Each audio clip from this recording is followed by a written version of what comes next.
Morning, everyone. I hope you're all energized after the break and ready to talk about the interoperability of data. But before we jump into that, we're just going to take a slight step back into our previous session. Melanie had started bringing us in on the importance of having equality or inclusion in digitization levels, and she had started talking to us about how that divide and having countries not necessarily at the same level makes it a lot harder for us to have convergence across countries, making even data interoperability challenging. So I would like to just give Melanie a chance. So we're going to welcome Melanie Garson back. And she's just going to give us a 10-minute presentation to just close out everything she was presenting, and then we'll jump into our panel. So Melanie, over to you. Thank you. Thank you so much for having me back. And I'm sorry about before. And actually, a big part of the solution space that we've been looking to in this access compute involves data. So I will just wrap that up a little bit. So where I was rushing through before is, so as I said, that we started this compute index, and that had 25 indicators across 55 countries, which include looking at data and data governance provisions as part of that, as part of the ranking. So I would definitely recommend everyone, we have a very good data explorer as part of the report online. So it's worth going to take a look at that. And as I was saying, that we have this global digital compute infrastructure is really stark, and the divide is stark, as well as the access to leading to cloud infrastructure, where we're seeing that divide sharpen even more. And that what I was coming to is that these divides are not just global, there's also sub-regional divides. So as I was saying, the training programs availability in Europe, or in the server per capita availability in Singapore. And there were two, as I say, the whole ethos of this report was about thinking about where levers of government invest, but also moving to a different vision of how we're going to have to think about access to compute. Just giving you a quick snapshot of how we then thought about countries. As I said when I started the presentation, the ethos of the theory behind this project wasn't to provide a 1 to 55 list. The ethos was to try and find out where countries have different strengths within their ecosystem, within their compute ecosystem right now, and thinking about moving towards a different vision of access, because it may not ever be reasonable. For instance, small countries, small island states are never going to be able to build the massive amount of infrastructure needed. But the question is, well, how can they get access? And is there a sort of new form of arbitrage that can be involved in this, what I call compute diplomacy, as to whether we can be part of that? So just where we were looking, and this is last year's results. And actually, one of the things that I've noticed as I say, the new report will be out in the beginning of November, so I'm looking at this year's data, is actually there has been massive growth in some of the countries we're looking at in sub-Saharan Africa. In the upcoming index, we're adding another 12 countries in, including more African countries. So we'll get to see that. But from last year's report, we are seeing growth. We're seeing in server investment growth in Africa, it's 13% higher than the global average. We're seeing high open source engagement, which really points to the richness of the intellectual community, high number of STEM graduates. The biggest problem that we're seeing, which I'm sure that you all know when we talk about the digital divide and the access, is the power grid sustainability. And that is throughout. And I mean, not just a problem in Africa, this is also problems in areas in Europe and the Middle East, where countries have to really invest in certain areas of their power grid in order not to lose contracts of private companies investing in there. But throughout, you cannot grow the access to cloud, or the cloud enabled to machine learning, without that power grid sustainability, which is, this is a real sort of policy point for our policymakers when they're thinking about the types of investment that they're making in to facilitate closing these divides is, to not always be drawn by what might be the shiny new toy on top and going out and buying a supercomputer, whereas the value of putting some of that investment into reshoring the power grid is going to pay off. We were very, as I said, we didn't want to rank the countries. What we were trying to draw out to the countries was where they sort of their journey is. So we had, for some joining you in South Africa, South Africa, we put into the category of rising giants alongside Brazil, India, Indonesia, Mexico, Nigeria, and Saudi Arabia. They were, and this is because of with high rates of server growth, some access to quantum computing, and government, the role that the state is playing in helping to build that. I know it was mentioned earlier about Rwanda and the focus on Rwanda. In this particular area, Rwanda is still what we put into the nascent stage. This is early stages of compute development. There is increasing investment in data centers, and we're seeing a little bit of thinking about the quantum question, but there's still not quite enough human capital and compute training and the need to boost infrastructure. Ethiopia and Ghana, we had them in the emerging category, so at an even earlier stage.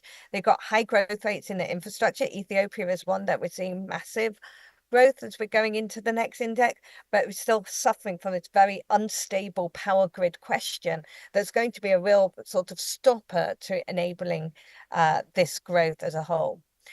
Out of the report, what we sought to sort of really achieve is a new policy agenda. And this is really thinking about different types of countries and where this needs to be both between nations and individually as a nation as a political priority. And so for emerging countries, we were very much looking at the need for the country to do an a review of their compute capacity and then integrate this into the long-term national innovation and AI strategy plans. So that means not just building the infrastructure for, the current innovation plan, but really to look forward are you putting in the foundational elements for this long-term compute picture? Again, as I said before, thinking about there are countries either too small resource, whether that's on the energy resource challenge to be able to build these massive initiatives, and should we begin to think about what do joint supercomputing initiatives look like? What would a regional supercomputing initiative look like? It's something we're going to iterate a bit more in the upcoming report. So similar to the EU's joint supercomputing initiative, what would that framework look like? I know you're going into the next session, and one of the things I will say for that type of framework to work, as I'm sure you can imagine, data portability, having the data sharing agreements to be able to work on data in different jurisdictions would be a key part to making that kind of initiative work. It works well in Europe because all the countries have signed up to GDPR. So thinking about what would that model look like? We want to think about how we target R&D investments. So really thinking about, for everything from energy audits of data centers, investment into microgrids, how do you create also the investment climate to allow this to happen?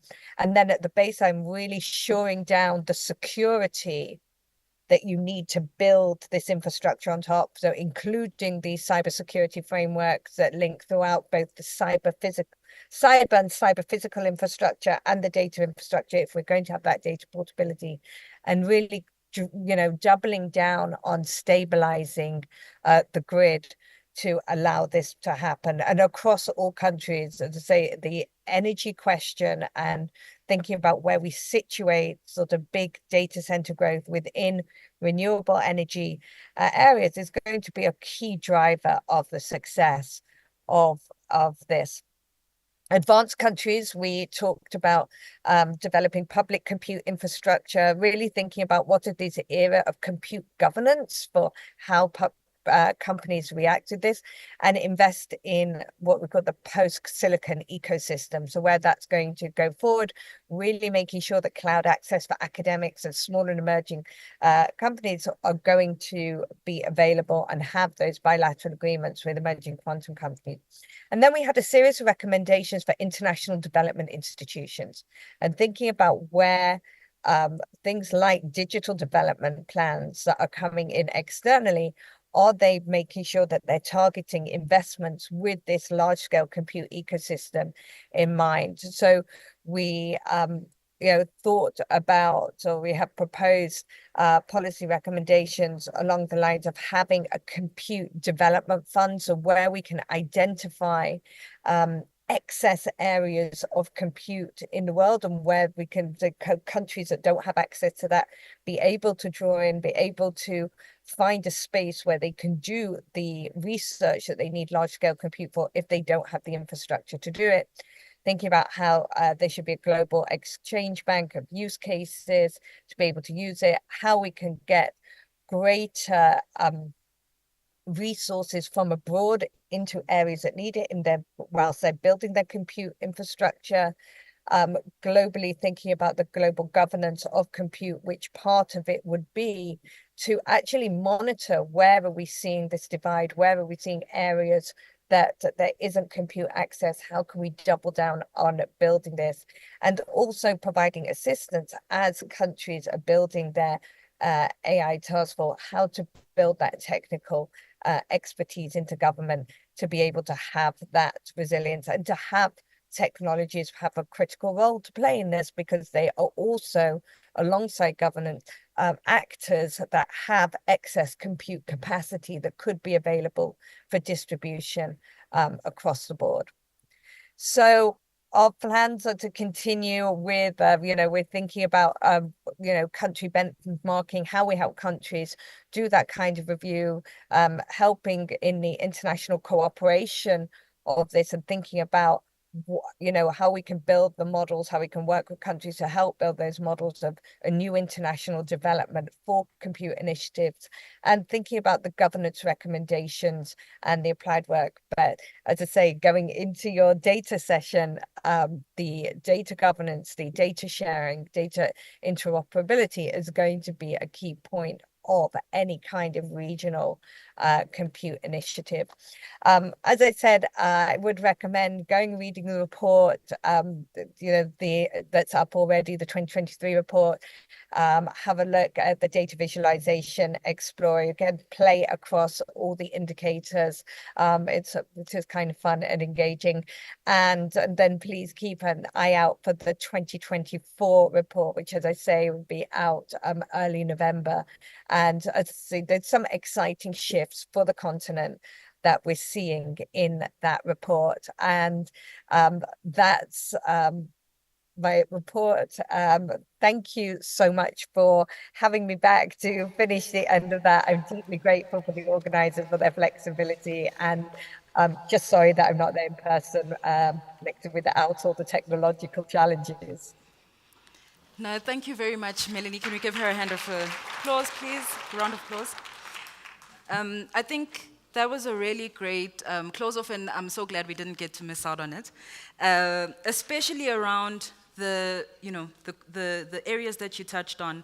I think cybersecurity is a big concern for a lot of people, especially when you start talking about using cloud infrastructure and even AI to some extent. I think your supercomputing initiative is really interesting. Maybe to kick off some of the questions, I think everyone can please send them through, and we can just have a look on Slido and pick up a few that we can engage with, and take some from the floor as well. But I guess for just maybe I'm biased towards data, so I do want to know your considerations around cross-border data sharing. There's a lot of legislation even within countries that sometimes limits your ability to share data across institutions. And in your assessment, to what extent is this a barrier? And have a lot of countries put in place legislation that speaks to cross-border data sharing? And then let's just check on Slido as well. Maybe you can kick us off with that, Melanie, while we get some questions from the room.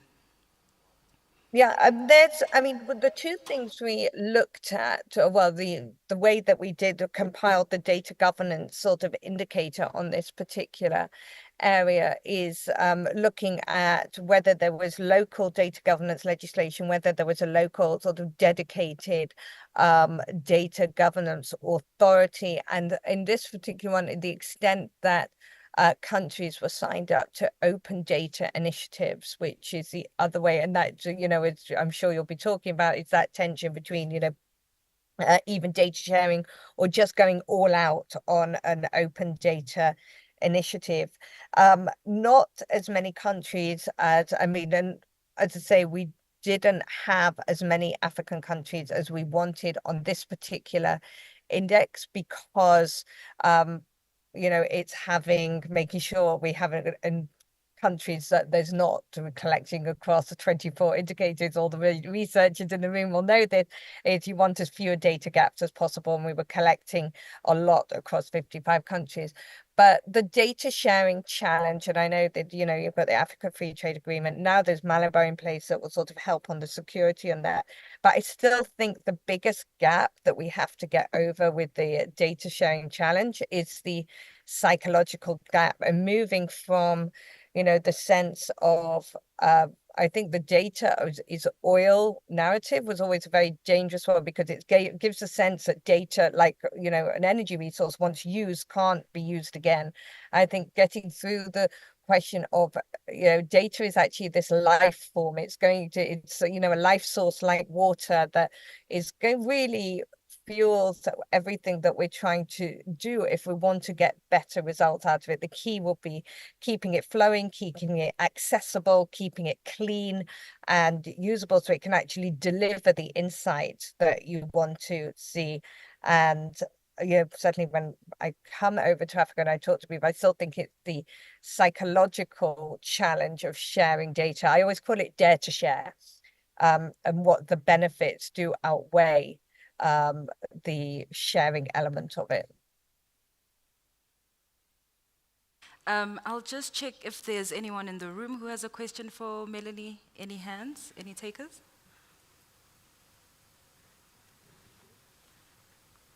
Okay, let's read the comment that we have here on Slido. So we have a comment from Amanda, which says, power grid sustainability, very important point, Melanie. I heard the DG talking about a laptop per child, but we have to start with keeping the lights on. I think that's just reflecting on the energy constraints that you highlighted, Melanie.